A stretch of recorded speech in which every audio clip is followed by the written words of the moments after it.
उत्तर प्रदेश के अयोध्या की इस सर्द रात में ठंड ने हद पार कर दी थी। चारों ओर कोहरा इस कदर घना था कि सामने खड़ा इंसान भी नजर न आता। पटेल साहब के घर में हलचल मच गई। बहू अंशिका को अचानक उल्टी होने लगी। बेटे आकाश ने फौरन डॉक्टर को बुला लिया।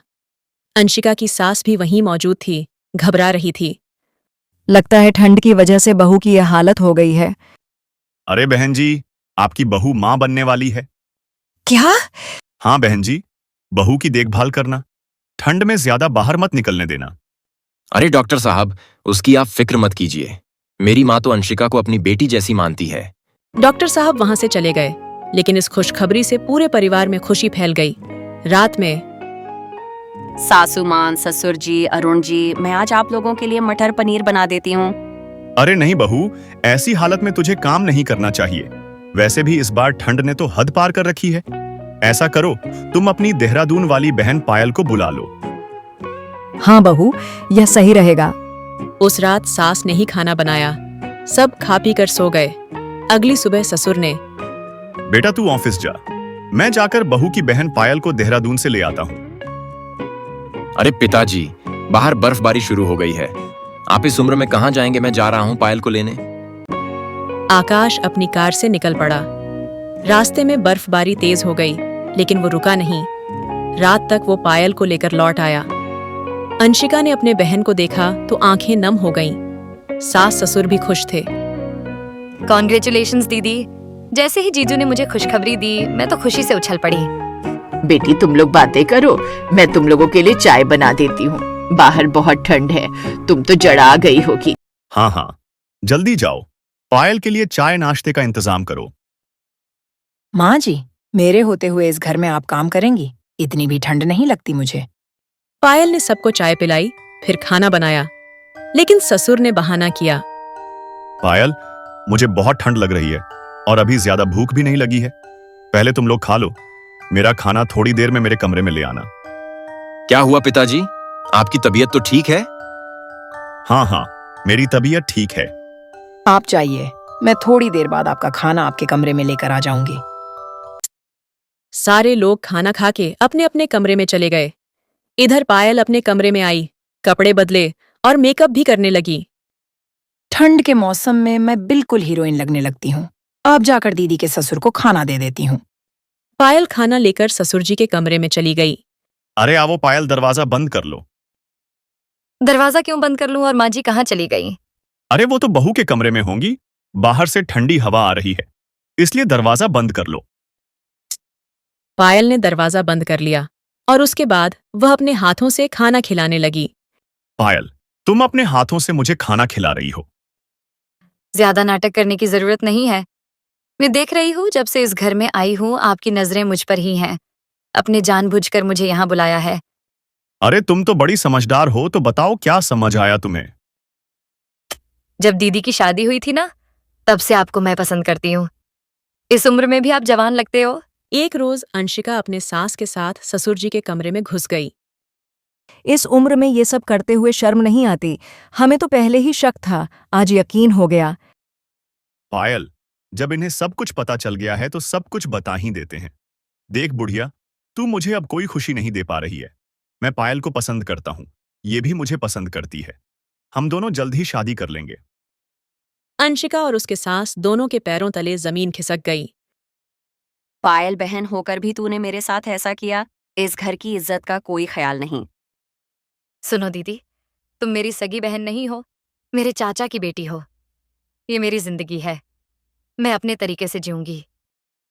ये सब सुनने से पहले मेरी कानें बाहरी क्यों नहीं हो गई पायल? तुम वापस देहरादून चली जाओ, नहीं तो तुम्हारे माँ बाप को फोन कर दूंगी। अब तो पानी सर से ऊपर तक चला गया है।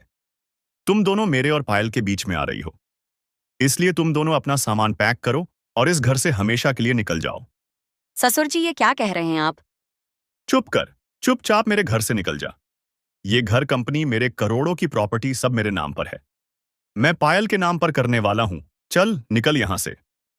उसने अपने पत्नी और प्रेग्नेंट बहू को धक्के मारकर निकाल दिया।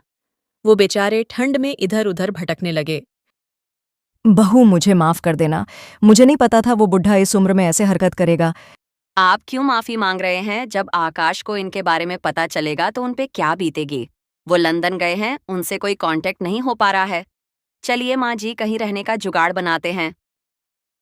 भयंकर ठंड में चलते चलते काफी दूर निकल गए। अचानक उन्हें ट्रेन की आवाज सुनाई दी। बहू तू प्रेग्नेंट है, ठंड भी बहुत पड़ रही है, पास में रेलवे स्टेशन है, वहीं पर रहने का जुगाड़ करती हूँ। हाँ माँ जी, ये ठीक रहेंगे। दोनों सास बहू पास के रेलवे स्टेशन पर पहुंच गए।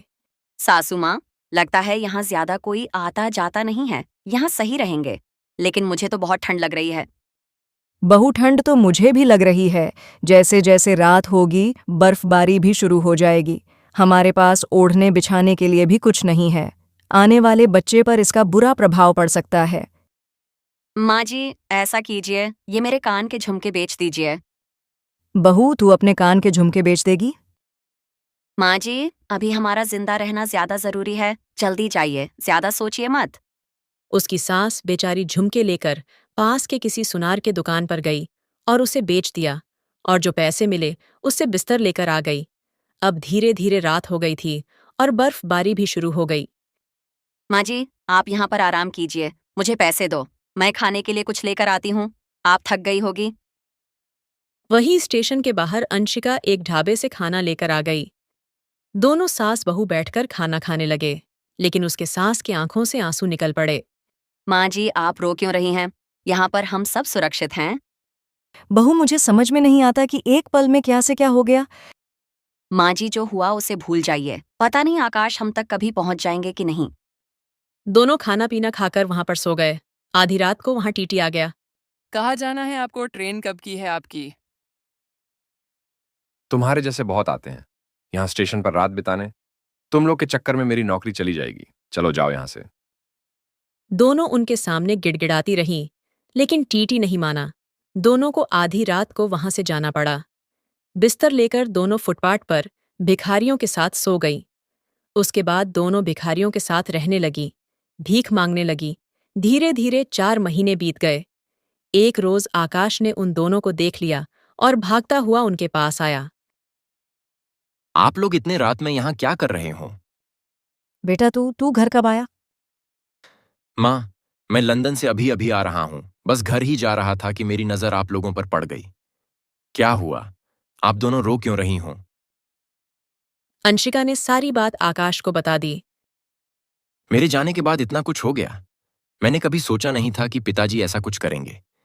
चलिए मेरे साथ।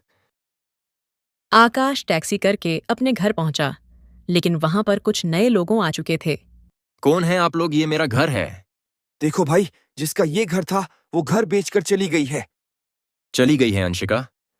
इसका मतलब ये तुम्हारी बहन की बात कर रहा है।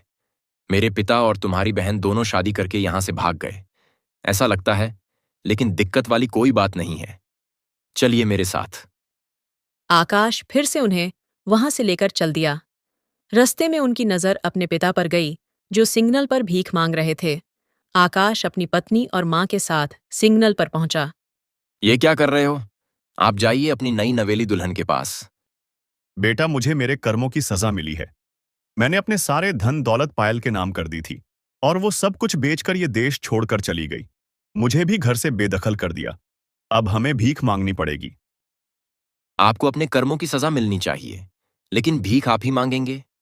मैंने आप लोगों को बताया नहीं, मैं एक बहुत बड़ी कंपनी इंडिया में शुरू किया है। एक बड़ा ऑर्डर लेने के लिए लंदन गया था। आकाश ने अपनी पत्नी और मां को अपने नए बंगले पर लेकर गया और खुशी खुशी जीवन बिताने लगा।